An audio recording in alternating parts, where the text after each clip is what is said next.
Britain ने देखा जाइथिबा नूतन corona virus strain वर्तमान टीकाकरण प्रभाव को प्रभावित करिबो कि नहीं ताहा दर्शाइबाकू एपर्यंत कौनसी प्रमाण नाही बोली दक्षिण चीनर गुआंगो सहर रे चाइनार प्रसिद्ध श्वासरोग विशेषज्ञ जोंग नानसान कहिसेंति। चाइनार घरोई कंपनी मानकरे निर्मित होइथिबा टीका गुड़िकर विकास एवं मार्केटिंग त्वरान्वित हेउछि।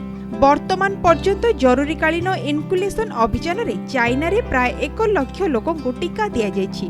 पूर्वरु सेप्टेम्बर मासरे म्यूटेड नामक भाइरस आविष्कृत होइतिला, हेले टीकाकरण परवर्ती समय रे आविष्कृत होई नथिला।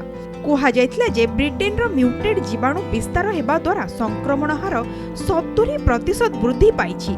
श्वासरोग विशेषज्ञ जोंग नानसान कहिसेंति चीन मध्य कोविड-19 महामारी को रोकिबा एवं नियंत्रण करिबा निमित्त कार्यरत थिबा बेले टीका उत्पादन को पुणी थरे आरंभ करिछि। चाइना रे लोकों को शीघ्र टीकाकरण कराजिबो। Bureau report, Konark news.